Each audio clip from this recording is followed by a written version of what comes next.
Hey guys, this is a stream from one of my Facebook live streams. If there's a topic discussed here that you'd like to know more about, comment down below and who knows, I might use it as a topic for a future stream or YouTube video. So if you have any questions, let me know down below and enjoy. You guys are catching this as a replay. Make sure that you check the timestamps to see when we skip to the main topic, okay? For those of you guys who are tuning in right now, today we're going to be talking about goals, how to set goals, how to set SMART goals, okay? S.M.A.R.T. goals. We're also going to talk about my favorite type of goals, SMART.A.S.S goals. Today we're going to talk about SMART goals. I don't know if you guys have heard of SMART goals, but it's an acronym, okay? It stands for something. Now I like SMART goals, but today I'm going to teach you a very special brand of SMART goals. It's called SMART.A.S.S goals, okay? Because you don't want to just be smart. you don't want to be a dumbass. It's better to be a smart ass than a dumbass. That's what I always say anyways. Like my mother used to tell me when I was growing up, so be like, don't be a dumbass, David. And I'd be like, hey, better a smart ass than a dumbass, if you know what I'm saying. So let me show you what that acronym stands for, okay? So let's cover the SMART part first, okay? And then I'll explain the details of what they all mean. Where to start? So with specific goals, you want your goals to be very specific. So you want to avoid vagueness, okay? So like you don't want to be vague with this one. So like here's an example, right? Okay, so like a bad goal example would be like, I'm gonna work out more. I need to lose some weight. I need more energy. I wanna be stronger. I wanna be the best, okay? Now, on the surface level, something like I wanna lose weight, you know, I wanna look good, or I wanna lose weight. Let's say like I wanna lose weight. Something like that. I mean, you would say like that's not a bad goal. Like that is a goal, okay? But it's not very specific, okay? Like how much weight do you wanna lose, okay? Like, how much weight are we talking about here? And like, if you can't measure it, how do you know if you got to it, okay? So like, how many pounds? How many pounds do you want to lose? You want to lose 5 pounds? You want to lose 10 pounds? You know, how are we going to be measuring? Like, are we even going to be measuring your weight? Maybe we should pick something a little bit more relevant to you, okay? So like something like percent body fat might be a better thing to do, okay? Than the actual amount of pounds. And then time-based, like you want to lose weight, but when? You know, when are you going to do it? Are you going to do it tomorrow? Are you going to do it a week from now? Are you going to do it like by the time you get, like a girl might say, you know, she wants to get look good in time for her wedding or something like that, you know? So it might not even be like it might even be a specific date, okay? Or like, let's give the example of, I want to be fast, or I want to be heart healthy, okay? Like that. You know, or I don't want to die of a heart attack or something like that. Those are like good. It's good that you're thinking about these goals, but let's see how we can make them better goals, okay? So like a good goal avoids vagueness. You can measure it. And part of the thing about measuring is that you actually get to track your progress, okay? So it's just like in science. If you can't measure something, you don't know the magnitude of effect. So if it's not a variable that you can track, then don't bother with it. So let's say it's like you're maybe not even something like losing weight. Maybe it's like you wanna burn a certain amount of calories or something like that. You can actually track, you know, because like maybe it's a little bit weird to track your weight every day, because if you weigh yourself every day, that can be kind of scary. But let's say that you have a fitness tracker, like this watch that I have here. You can measure, I want to get 10,000 steps, okay? So like you measure it in steps, you measure it in calories. Maybe you pick something like measuring your circumference, okay? Like, you know, your measurements, how your clothes fit, stuff like that. Tangible things that you can actually pick out. So be specific and make sure you can measure it. And then as you measure it, you'll get these milestones, okay? If you can measure it and see the changes, then you'll be much more motivated. So like a lot of people, they have issues because they come into me for training and they say, you know, I want to lose some weight, David. And I say, well, how much do you want to lose? And is it weight that you're trying to lose? You know, do you want to just look better, feel better? You want to know how your pants fit? That kind of thing, okay? Well, then if you want your pants to fit better and your clothes to fit better, then let's do body circumference measurements. Let's do skin folds, okay? And I'll physically grab that. Because you know what? If we track something like weight, it might not be that relevant to you, okay? Weight might not actually be what we're looking for. What we're looking for is a change in body composition. We're looking for a change in percent body fat.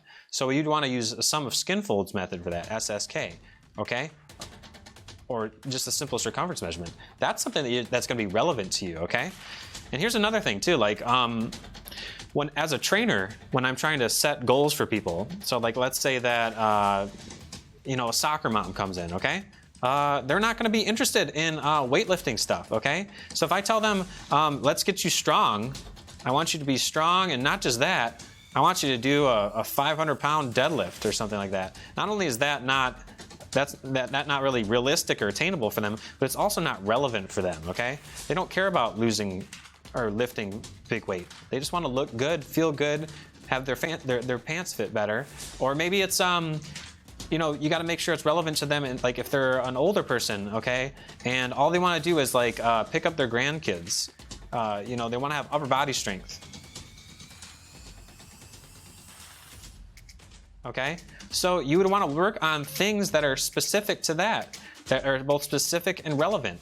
So you want to do things where you're doing like a farmer's carry, okay, you know, where you're grabbing a bunch of weights and walking them around. You want to do functional things. You want to work on like picking an object up. So you might want to use like my, I don't know if you guys can see this behind me.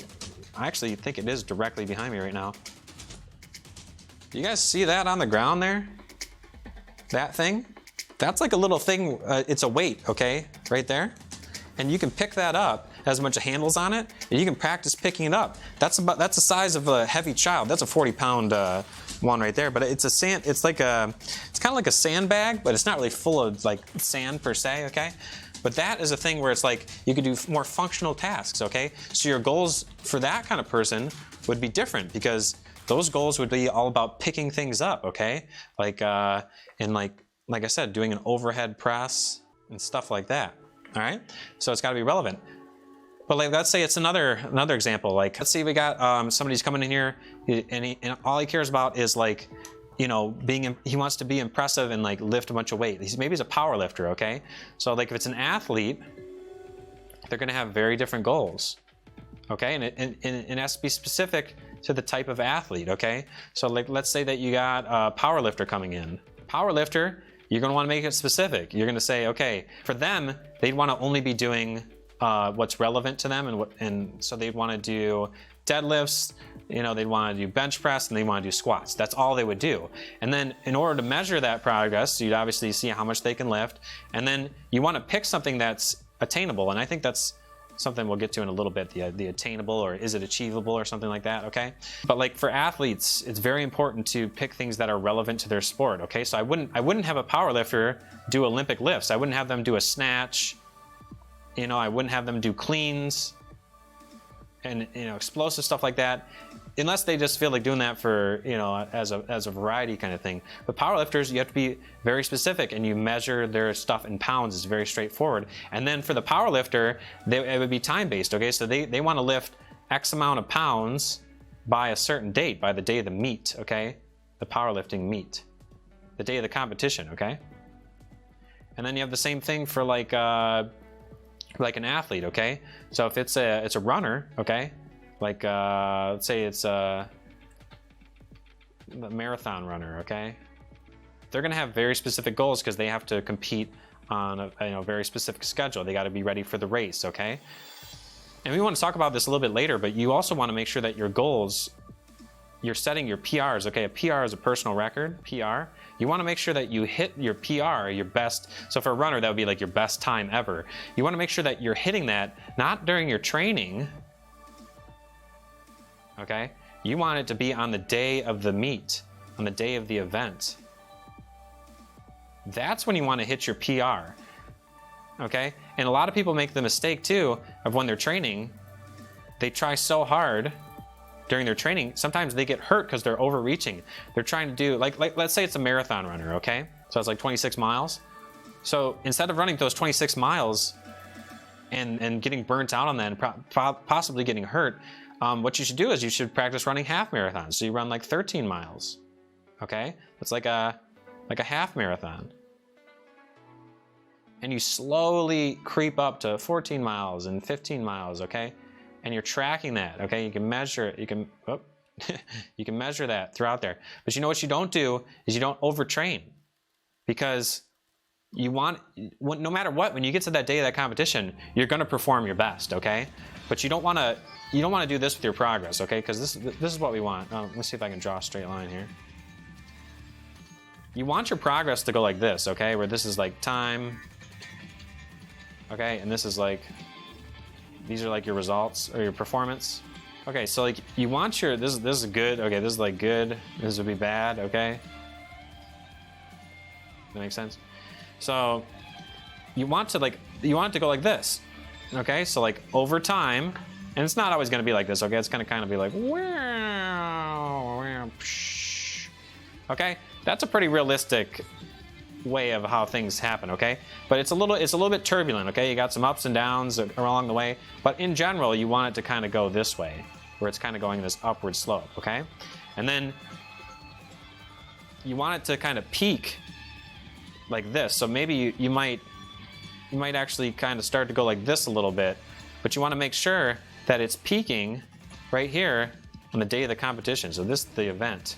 This is when you'd want to peak, and you want to hit your training so that you hit it that way. And there's ways that you can do that, and it's called the principle of, you use progressive overload. You know, that's a whole nother topic, is like how you would set up your program. We're not going to talk about that, because athletes, they have an on season and an off season. It's very, very nuanced, and we're not really going to get into that, okay? But this is what happens a lot of times I see with lifters and stuff like that in general. Say there's this guy who's like trying to get stronger or whatever, okay? So he'll do this. His performance will be like, whoa, like look at that line, he's doing crazy. And then, oh, right here, injury. Oh, man. And you're back down to here, okay? And then you're just trying to maintain, and then, oh, you finally figure out how to work around that injury. Let's say that you're doing really well. Boom, you get the injury, okay? And then it's like, wow, your performance shoots down, and then it's slowly picking back up again. And then you finally figure out, oh, I'm finally feeling good, and I can lift again. Boom, you go way back up again. You're like, wow, I'm doing really good. And then, bam, you get another injury. You're like, shoot, boom, back down here again, okay? And then eventually, boom, it's like you build it up, and then you get hurt again, and you build it up, you get hurt again, okay? It's like over time, yeah, it goes up in a line, but wouldn't it make a lot more sense for you to just go like this? And now look at this. Most of the time, you're at a higher level. Like, look at this guy right here, higher than this point. And right here, higher than this point. Right here, higher than this point. So like on average, I didn't really draw this to scale, but you can see how like on average, you'd be injury free and you'd just constantly be making progress. This is the slow and steady method, okay? And what I always tell people when they're trying to set goals and when they're doing their training is not to kill it, okay? Because like people start to get a taste of success and they just think they just keep pushing themselves and pushing themselves and pushing themselves and pushing themselves, and they keep on going for like a 10 out of 10 effort, okay? But you don't want to work out at a 10 out of 10. You want to work out at like a RPE, okay? So RPE is a rating of perceived exertion. You want to be at like an 8 or 9, okay? Don't train at a 10. Because if you're always going 10 out of 10 effort, say you're doing a 10 out of 10 effort all the time, and you go to do a lift, and it's like, say it's a deadlift, okay? And you're trying to lift, and say that you're training, and maybe when you first started out, you were just learning how to deadlift, you could only do like 150 pounds. And then it's like, all of a sudden you can do 200 pounds. And then all of a sudden you can do, you're trying to push yourself heavier and heavier. And then you start noticing that it gets smaller, okay? Like you can only do a 305 and 310 and stuff like that, but you want to keep on seeing this big exponential progress. So instead of doing this, you're like, okay, let me try lifting 330 pounds, going a big jump right here, because you get overzealous. Then you get hurt and you get set back, okay? It's 2 steps forward, 1 step back. But here's the other problem, okay? So you could get injured, but also here's what can happen too. Say that you're getting ready for a meet, okay? Say your meet is in April, okay?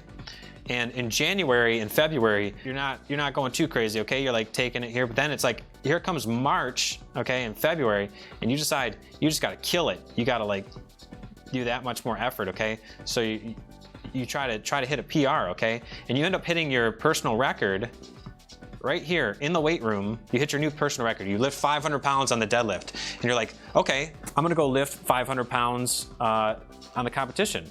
And then when you go to the competition, so let's say you hit like 500 pounds, then you go to the competition and then you start realizing you didn't plan for it right, okay? So maybe you didn't realize, okay, well, I gotta cut my weight. I gotta cut my weight class, because say you weigh 220 pounds and then you decide to cut your weight. One of your goals is that you gotta lift 500 pounds on a deadlift for the day of the competition, and you gotta weigh 200 pounds, okay? But right here, you weigh 220 pounds, and then on the day of the competition, you have to cut 20 pounds worth of your weight. And since you tried to cut it at the last minute, you're like, I'll just start dieting, okay? Well, when you start dieting, you can't lift as much weight, because when you're in a negative energy balance, okay? So your performance is gonna go down.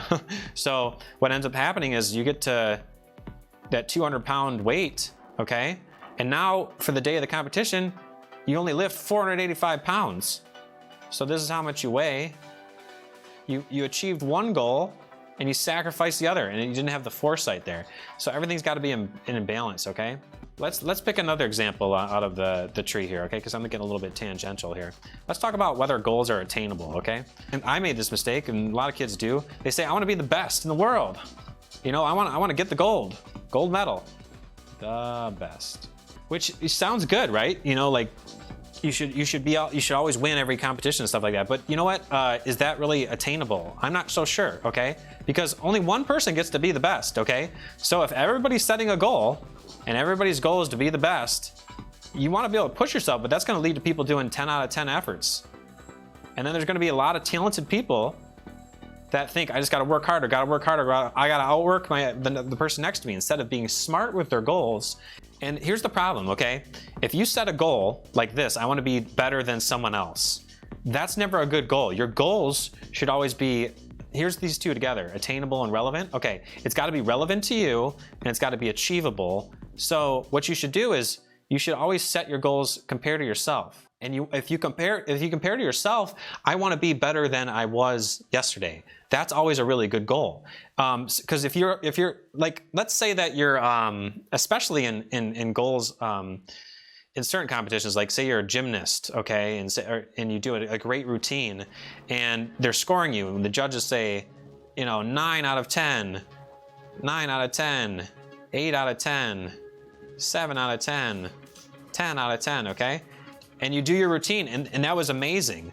Now, let's say this was the same routine you did in 2020, okay, as you did in 2019, but, you know, the average score here in 2020 would have won you the gold medal. It's like the same routine, you do the same thing as here. One year, you might win the gold medal, the next year you might win the silver, okay? Because somebody else might come by and get a 9, an 8, an 8, and a 10, okay? And because they did that, you lose. So it's not based off of your performance. You have no control, okay? So the issue here is, if you don't compare your goals to, if you're not comparing goals to yourself, then you're going to fall into pitfalls, because you don't have control, okay? You need to focus on what you can control. So let's focus, I'm going to put it right here. Focus on what you control. And this is personally why I don't like certain sports like bodybuilding and gymnastics and stuff like that. It's because I can control my training routine, my diet. I could have the best physique in the world. I could work my ass off and I could look great. But you know what? I can't control what other people think. Literally, they're judging you, okay? So there might be a judge who really favors, you know, he thinks that you should have calves, where another judge doesn't really care about your calves. But just because that judge cared about your calves, he doesn't admire your nice pecs and all this other stuff. That's subjective, you know, and there's some bias in there. And you can't control that. There's another thing too. You can't control if the other guy goes crazy. So like, you're doing the bodybuilding competition to have these judges tell you, you look amazing, okay? But then somebody else just looks a little bit more amazing in their eyes. And now all of a sudden you feel deflated because of that. Here's another example, like in, like that gymnastics thing, or like you're in a skating competition or whatever. It's like you could have your best day out there, and if somebody else doesn't perform that well, it's like you still did a really good job. You should have a goal, like I want to achieve this kind of score. So if you're in those sports, you should be like, I want to achieve, this goal. And like if you win the gold medal because the silver medalist and the bronze medalist sucked, that's just somebody saying you were the best that day. But it's not. You don't always have control over that. You don't have control over how they're competing. So I just think that if you're always comparing yourself to other people, you're never going to be satisfied with your goals. Okay? And here's the thing too about bodybuilders and stuff like that. You say, I want to look like Arnold Schwarzenegger. Well, that's great. But Arnold Schwarzenegger, he's like over 6 feet tall. He's got different places where his tendons on his muscles insert to his bones. He's got a different geometric structure to his body than you do. You're never going to look like Arnold Schwarzenegger. So why should your goal to be, I'm going to look like Arnold Schwarzenegger, or I'm going to look as if I'm Arnold Schwarzenegger. You can look like him, but you're never going to look exactly like him, because you're never going to have that. So you should do things that you can change, okay? The realistic thing, Scott mentioned realistic. That's also ties into the attainable. Is it attainable, okay? So like, say you want to be a world-class bodybuilder. We use the bodybuilder example. Do you have the money out of your personal finances to just shell out? Do you have the money to get that done? Okay. Do you have the mental faculties to be resilient against people being judging you? I'll give you an example. When you play baseball, okay? Baseball, you have like a strike zone, okay? So here's our little batter guy, okay? There's our batter. Hello, I'm a baseball player. How's everybody doing? Look at my hat, yeah. Okay, and I have a bat. Watch out, folks. He's got a bat in his hands. Oh no. Okay, here's the strike zone, right? Here's home plate, okay? So this guy, so like supposedly objectively, this guy has a strike zone, okay? But for whatever reason, the umpire keeps on, like this. So this would be a strike, and this would be a ball, right? Because this one is inside the strike zone, this one's outside the strike zone. But guess what? The umpire that day decides to call you out on strike 3 on a pitch that's borderline. It's right outside. It's probably a ball, but you know what? You can't control that umpire. He's also standing behind here. He's a judge again too, and you can't control what this guy does, right? But you know what? You can't let that get to you mentally. Okay? You have to realize that it's part of the game, and you need to adjust based off of that. Now you could pout about it, that he's not, that's BS, you should never swing at that pitch, but you got to be able to adapt to that. And that's why baseball is such a mental sport, okay? Because you need to be mentally strong in order to attain your goals. You need to have the mental toughness. So if there's a sport where you can't deal with that kind of stuff, you can't deal with the umpire calling you, same thing with like whether or not you're safe at first base. He calls you out and you're safe. Well, there's no, until now they have instant replay and stuff like that, but it's like, maybe you should pick a different sport, okay? Where it's more objective, okay? Like powerlifting, for example. Powerlifting is a great sport because you either lift the weight or you don't lift the weight. Okay, now there's some things about like, maybe your squat depth wasn't low enough, or maybe you didn't achieve a lockout at the top of the grip. But those things are some that's splitting hairs a little bit there. Basically, you either lift the weight or you don't. And there's not much debate about that, right?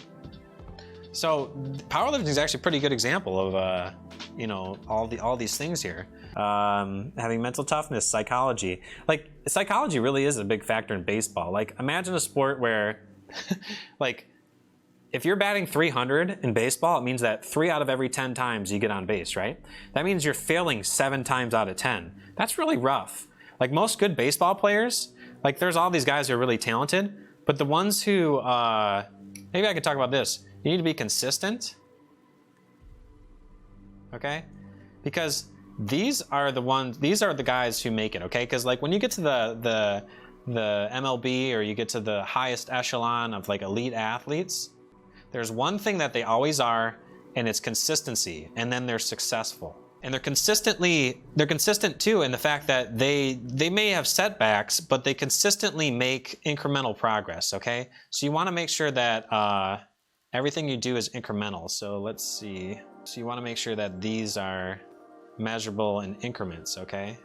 Incremental progress. Okay, and these athletes, they set a goal for themselves. Like the psychology of the athletes is so strong that when you get to a certain level, okay, everybody at a certain level, you know, once you kind of weed out genetics and stuff like that, there's like a certain cutoff point, okay, where if you're above this cutoff, you already probably have the best genetics. You're probably tall, you're strong, you're fast, okay, you have great talent, you know, innate talent, and everybody there is in great shape.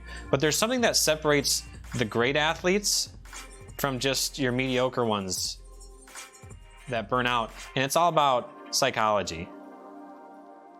It's the only thing that separates them.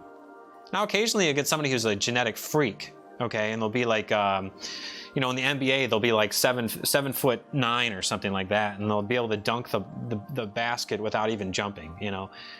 Okay, well there's some exceptions to the rule there, but a lot of those guys never end up becoming the all-time greats because they don't, you know, the genetic freaks, because they never had to work for it, so they never have the good psychology. So when they fall upon bad times, again, they fall apart. But really, just being consistent is the best thing you can do. And part of the psychology we were talking about, part of being consistent means having good psychology, is picking small goals.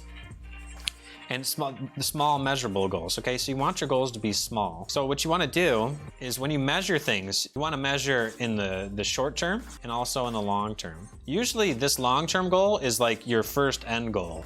You know, like I wanna wear a size 4 dress, you know? I don't wanna wear a size 4 dress, but maybe somebody does, right? I probably look good in a size 4, you never know. Okay, so you say I want to wear a size 4 dress or something like that. I want to lose X amount of pounds. That's a long-term goal. That might be your end-term goal. But you know what? That's not gonna, you know, maybe you give yourself, you know, 6 months to get there or something like that, right? I need to look good by the wedding, you know, that kind of thing. But the short-term goals, those can go all the way down. You might want to even have like a medium-term goal, but these are the ones that make the long-term goals. You're never gonna get the long-term goal if you don't focus on the short-term goal, okay? The journey of 1,000 miles begins with your first step, right?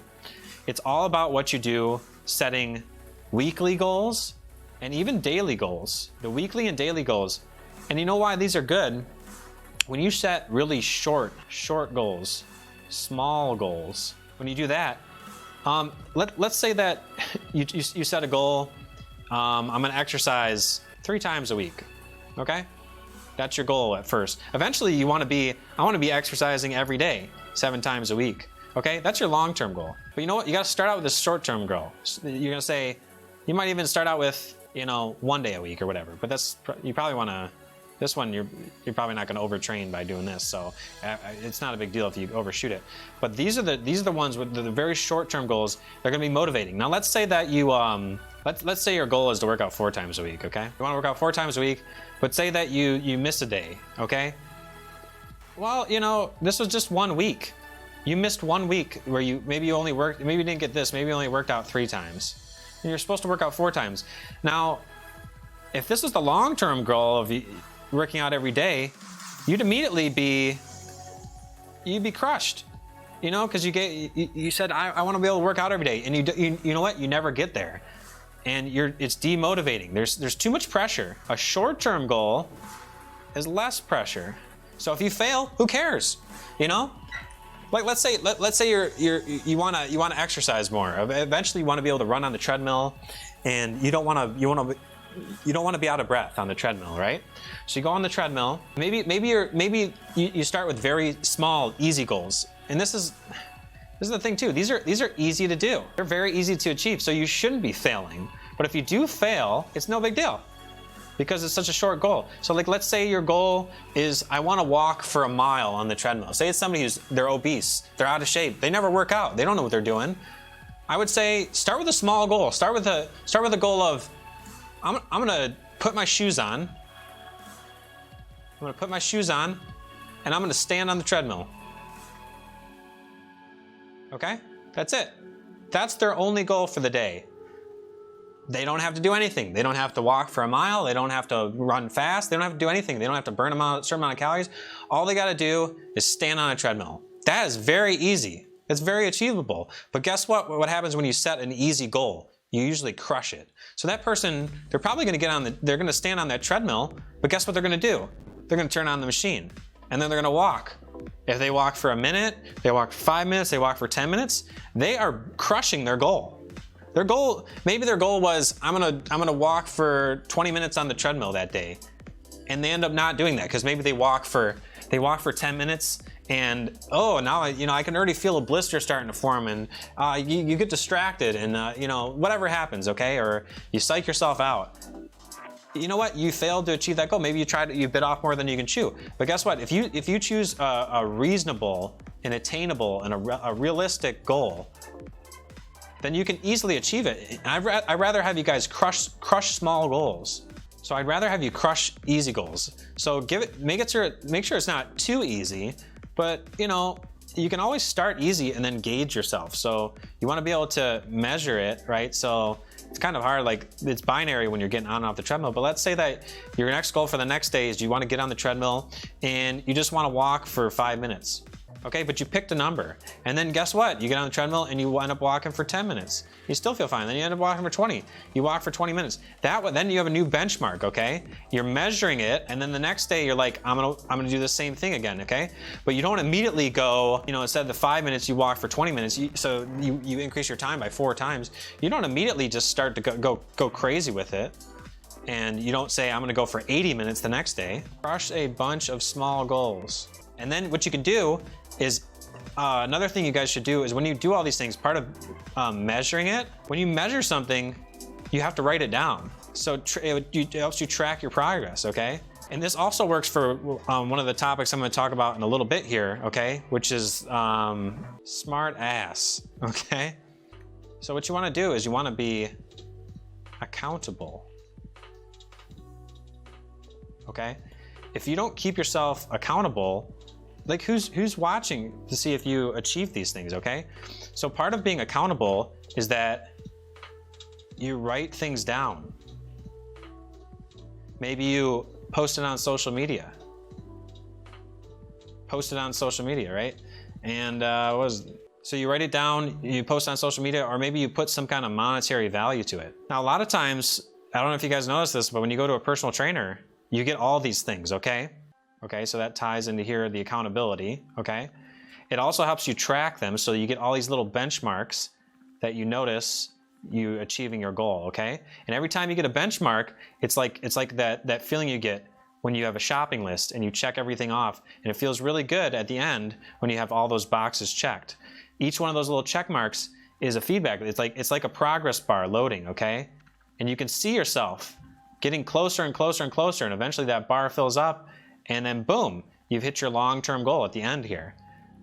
Okay, so it's motivating to see yourself do that. So a lot of times what you'll do when you go to a personal training place is they'll have you make a contract, first of all, and the contract says, I agree to all this, I'm dedicated to it, but also they give you a book, okay? And in the book, I write down everything that you do. I write down how many sets you're doing, which exercises that we've done, what worked and what didn't, but also like how many pounds you lifted, okay? So that next week I can, it's for my memory too, okay? I don't remember everything about all my 50 plus clients, but we have you guys write it down because then I can show you, I can flip back to when you guys first started, and I'll be like, you guys realize that when you first started, you can only lift 10 pounds on this exercise. Now you're lifting 75 pounds, and you're like, wow, I can't believe it's been 6 months, but you're right. I started out thinking I was so weak, blah, blah, blah, blah.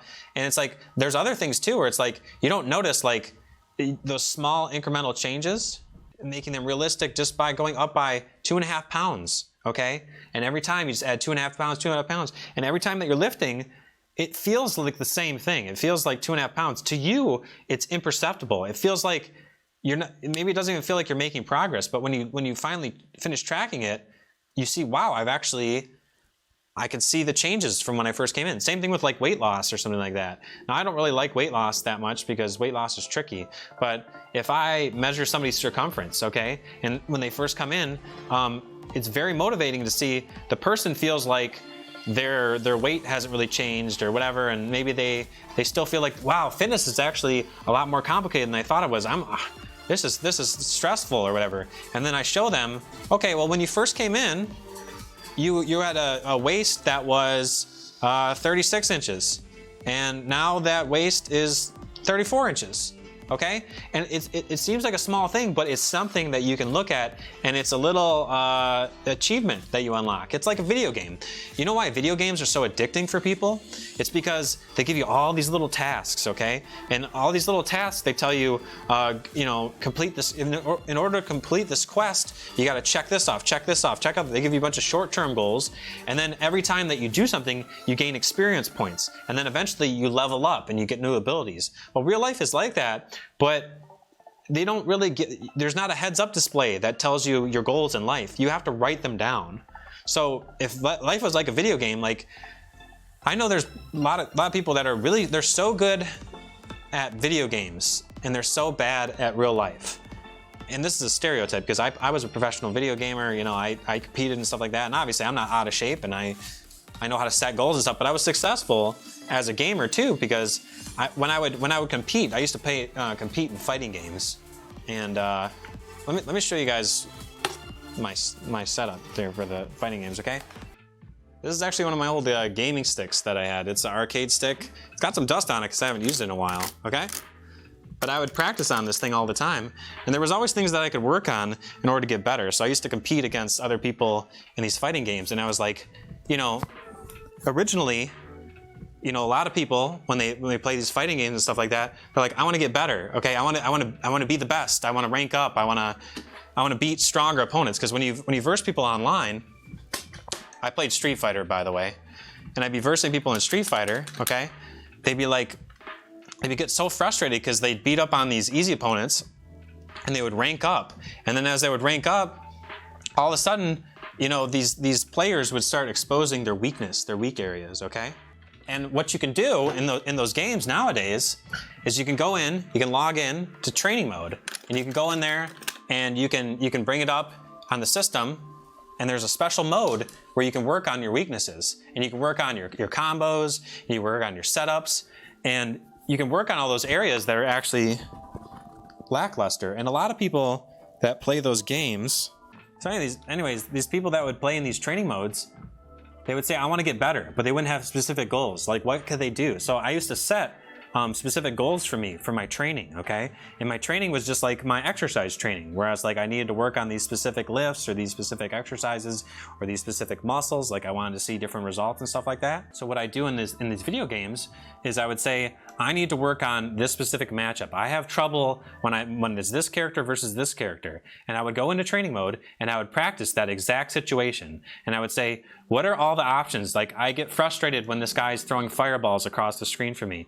What are my exact ways around that? And I would practice that. And then when I would go back into a match, I'd be prepared for it. And then I would move on to the next thing. Okay, I'm around his fireballs, but now I have a problem once I get in close. He's beating me. I'm not noticing his defenses and stuff. So I would set up situations and record them. And then, you know, I would drill myself and do all these drill work. And it's like, I couldn't just say I wanted to be better. I had to say, what am I going to do today to get better? And that didn't mean going to training, going to online matchmaking and just grind it out and keep beating up on these opponents that didn't even know how to use these advanced techniques.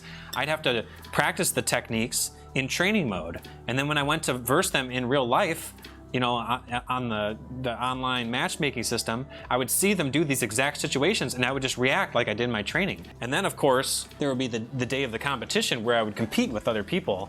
And at that point, it's a lot of mental things, and I would have to gauge my expectations, and I would always want to be at my best at the day of the competition and not be doing all my best work when I'm versing people online and stuff like that, because that's not my meaningful goal. That's not relevant to me. But yeah, just like I was talking about before, like, accountability is a huge thing. And you know, a lot of time that the other reason why personal training works so well is you're giving a monetary value. And like, some people, they don't know how to prioritize, okay? So, and a lot of times the only way that you can really make it, like you actually feel like there's consequences to you not achieving your goals, because like these are the main things, the SMART thing, okay? But the accountability feeds into all of these, okay? And the thing is, maybe you're not prioritizing goals like you should be. And one way that really people really get motivated. So one way that people really get motivated is they lose money if they don't. Okay, so if you're paying for a membership at a gym, or if you're paying for personal training, then you feel those effects right away. It's very tangible, and it's also, money is very measurable. Okay, and also there's the placebo effect as well. So when you're putting more effort and you're putting more money into something, you will get better results because you value it more. Because the placebo effect says that if you value something, then you increase the placebo effect. So you increase the value and you'll have better results right here. That's basically what the placebo is. So you're giving it greater value and you're getting greater results from it. If you say it's not as important and you don't prioritize it, and this is the problem, is like a lot of times people aren't willing to say, I want to taste good food, you know? I want to taste good food. I want to eat out. I want to like, I don't want to take care of my diet. And then they say it's too hard, and they make it too hard for themselves. And then also they say, well, I got kids, you know, and kids, they got to be my number one priority.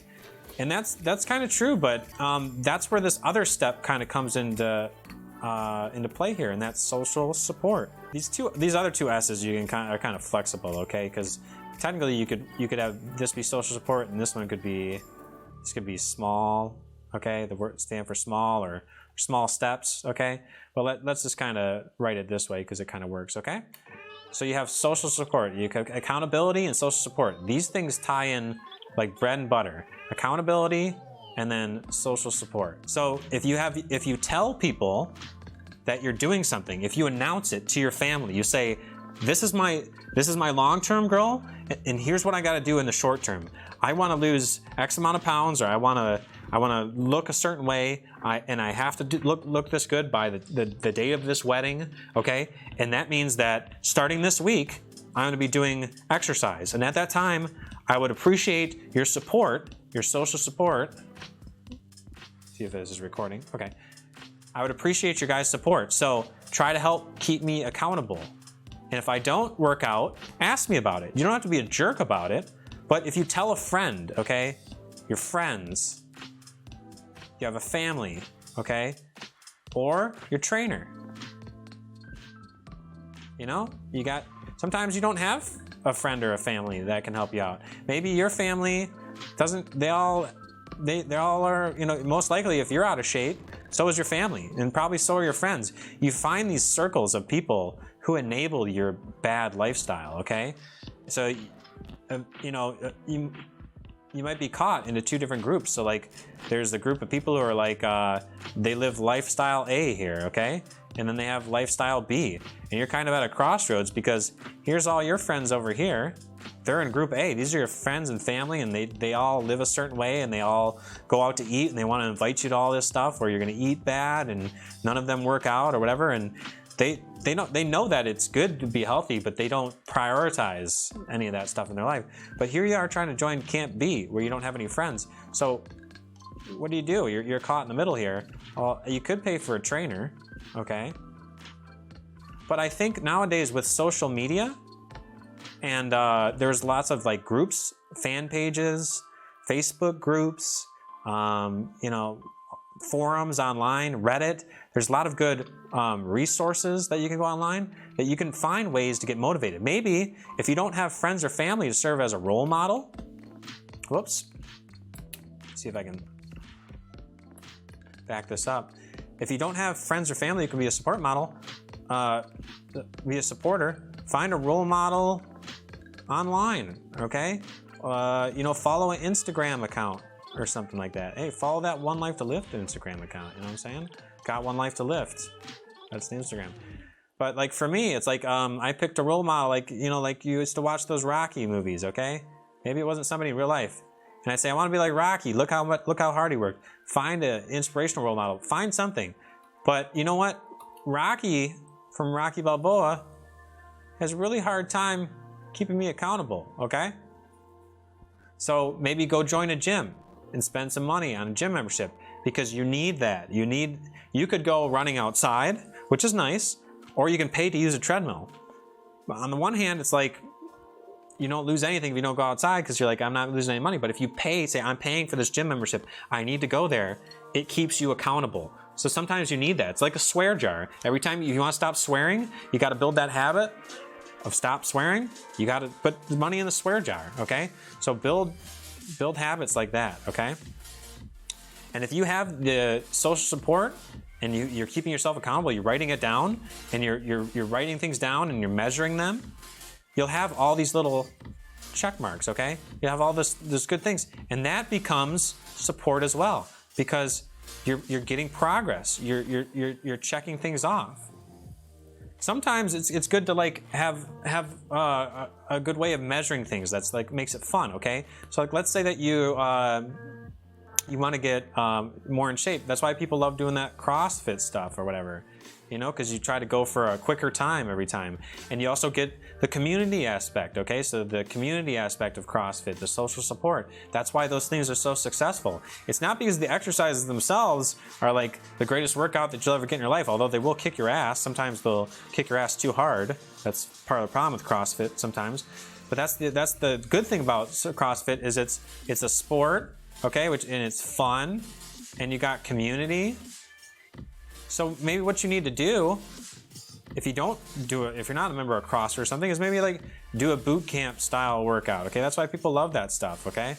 Like, say and it's not always like you competing against other athletes. It's always against you competing against your own time, which is good. That's why one of the things I like about CrossFit. But like, let's say you go do an obstacle course, okay? Let's say it's Jim when he was in boot camp or whatever, and he had to go, you know, from point A to point B, and there was this obstacle course, okay? And you gotta climb over this, and you know, go through these little, you know, hop over these obstacles and blah blah blah, and you see how fast you can get through it.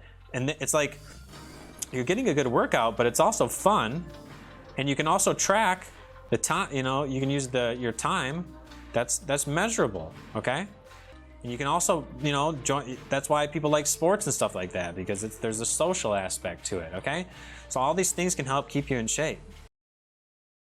Another thing though that you might want to, we were talking about priority, we were talking about accountability. Another thing that you can think of, like another S here. So I could say this is social support, okay, and we could cross this out. You could say sacrifice, okay?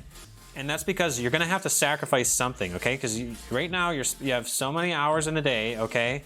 And you're only awake for like maybe half the day or something like that. And you split it all up, and you got, you know, let's say you're working from 12 to 8 or something like that. I know it's a weird schedule, but you know, you got this much of the day already taken up. The other part of the day you're sleeping. I mean, you only got this little sliver to deal with, okay? So if you don't plan that in your schedule, you don't plan to succeed, you're not going to achieve your goals. And what that's going to do at first is you have to sacrifice things until they become a habit. When you first start out, it has to become your number one priority, which is hard. Like, it has to be more important than your family. It has to be more important than your friends. It has to be more important than your job and your hobbies and having fun on the weekends. And at first, it's all about sacrifice at first. But once you get good at it, and once you establish a habit of working out, it's just part of your routine. You don't have to think about that, because you're changing as a person slowly, but incrementally over time. And after a while, it doesn't feel like a sacrifice. It doesn't feel like you're giving up these cravings that you have for food, because you will physically change.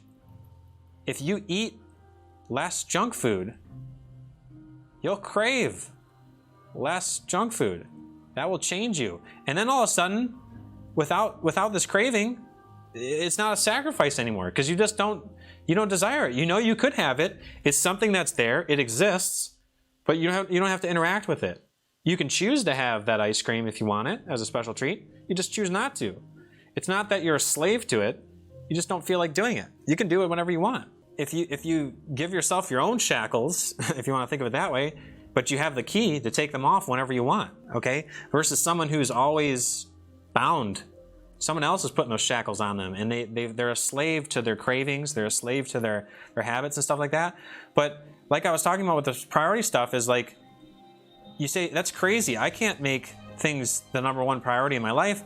I can't say that my kids aren't important. Spending time with my family isn't important. You can't tell me that I need to give these things up. Are you crazy?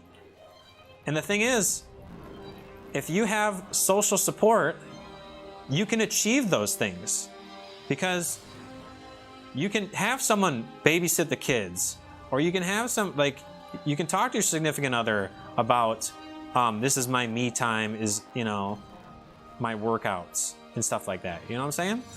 So you can work with it. It's just, you want to eliminate all these excuses that you have.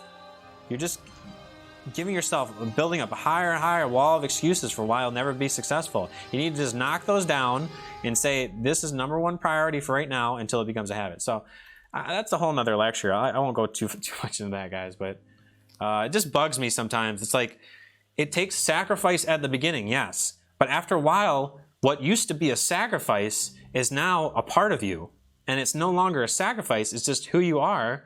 And by giving up something voluntarily, you gain a lot more in the future. So there's a whole psychology aspect of that. I'll probably save that for like a future YouTube video. But yeah, I think that covers most of what I was talking about. Think of it this way, guys. I guess I'll leave you with this closing thought. There's a good quote that I heard a long time ago. I think it was by Tony Robbins, okay? But what Tony said was that you imagine there's 2 ships, okay? And they're both the same ship, okay? So you got ship 1 and ship 2. And both of these ships started out in the US, okay? And they're out on a journey across the Atlantic Ocean, okay?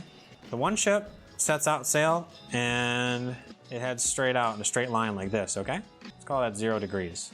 Or maybe call it 90, okay? Because this is kind of like a 90-degree rule, okay? 90 degrees. Now ship 2 goes to set out for its long journey. And it sets out at 91 degrees. Okay, we got a right angle here, okay? Both of these ships start out going in the same direction, okay? There's not much of a difference between ship 1 and ship 2, but the ship 1 here makes a 1 degree change in their life, okay? They make the smallest little difference, but you know what? They make a lot of incremental steps along the way. And by the time they reach the other side of the ocean, each one of those ships is in a completely different place, okay? One of them is at a completely different side of the world. And that's kind of like you. You start off with your big goal to set off across the ocean, and it doesn't take a crazy amount. You're not gonna, you don't need to do much. You have momentum as a big ship, and you make small incremental changes.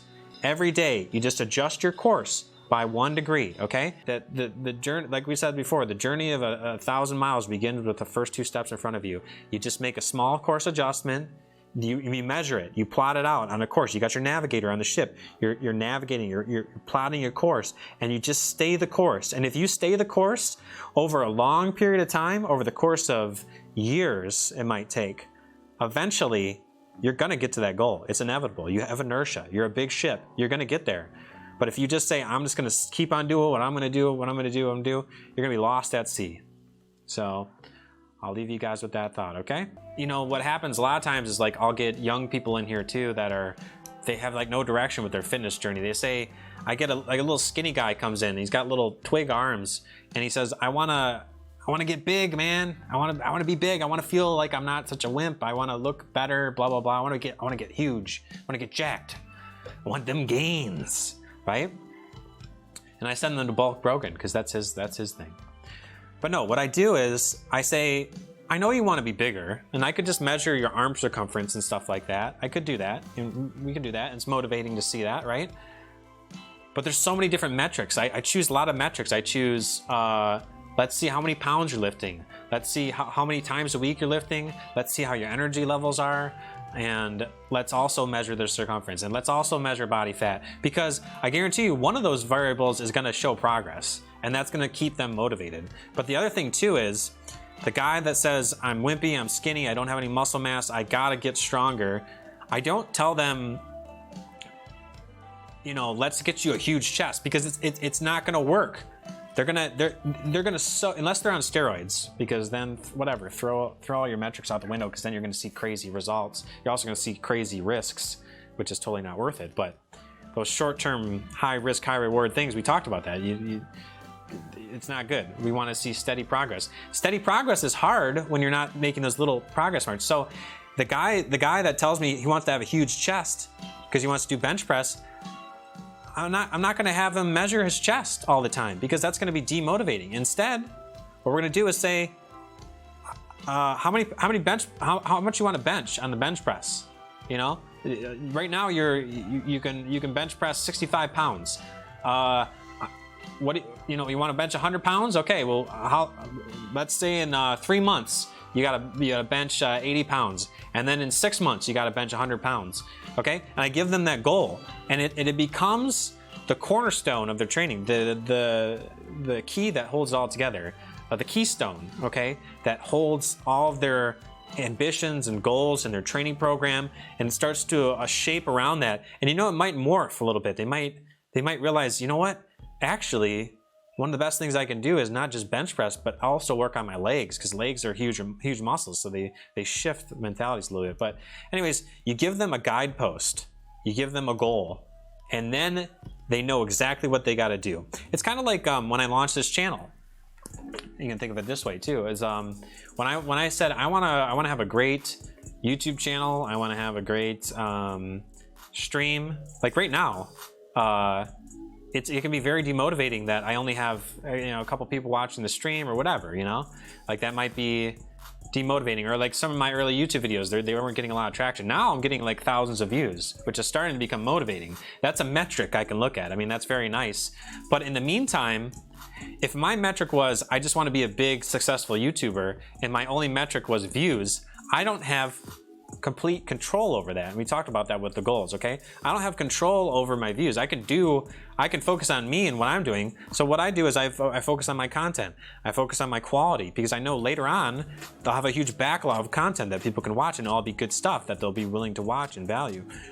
But what I do is I pick small daily goals. I say I don't need to have all of a sudden have this big YouTube channel with all these videos and all these subscribers and all these likes and the comments and social media. Like, what I do is I say, let me focus on the very next video. This is what I need to do. I have one video. This is what I'm gonna edit. I'm gonna edit this today.